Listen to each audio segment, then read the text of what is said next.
Yesterday we preached on the parable of the prodigal son. Most of us think we know this passage. In fact, the danger of reading the story of the prodigal son is that it is so familiar, most of you quit listening. When you hear the phrase, a father had two sons, you go, I've heard this story. I know, I love this story where the younger son comes running home and they throw the big party. But you don't pay attention to all of the different levels. Okay, let me show you what I mean. This is the third parable in a row. Luke gives us three parables. The first one is a parable of the lost sheep. The sheep runs off. The shepherd leaves the flock and he goes and finds that lost sheep. Why? Because sheep won't find themselves. You have to go find the sheep. Brings that sheep back to the fold. Second story, a woman loses a coin on her necklace. Now this was not just a decoration. This is probably where she carried her wealth. Okay, she would have put it around her neck, she would have pierced the coin, and she would have hung it on the necklace. That was where she carried her money, her wealth. This was probably part of her dowry. It was all she had. And now she's missing one of those coins. So she tears her house apart trying to find that one coin. She finds it, throws a big party. Now, the shepherd goes and looks for the lost sheep. The woman goes and looks for the lost coin. A father who had two sons, the son leaves, and the father doesn't chase him. Now you fully expect the shepherd went to find the sheep, the woman went to find the coin, now the father goes to find the son, right? No. The father stays. The father doesn't go looking for the lost son. He waits.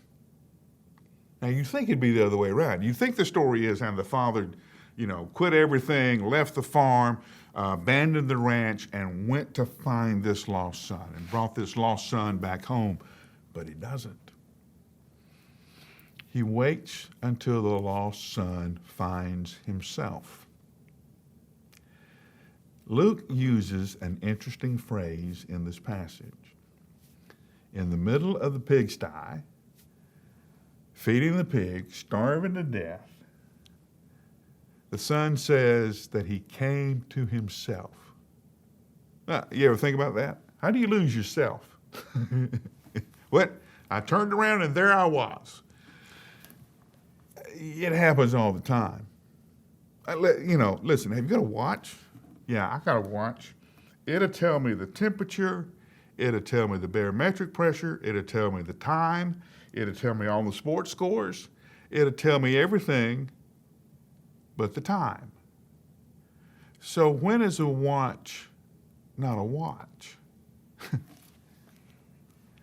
How did the son come to himself? Well, what he did was he remembered who he was. You see, this is the interesting thing in the Father. Father doesn't go and look for the Son. He says, when you remember who you are and you remember who I am, you come home. You know who you are. I don't need to tell you anymore. You know who I am. You've lived with me. You know who I am. And when you get serious, you come home. Evangelists tell us, and it's may just been a marketing ploy, I don't know, that the ripest place for evangelism is any pew in any local church. Because there are people sitting out there who know who they are. They know who the Father is. And they won't come home. You think the Father's going to chase you down and tackle you and drag you home. He's not. He's waiting for you to come to yourself, for you to remember. And when you remember who he is and you remember who you are, you come home and we'll get the party started. I'll give you about 60 seconds to get thinking about this one, and I'll see you tomorrow.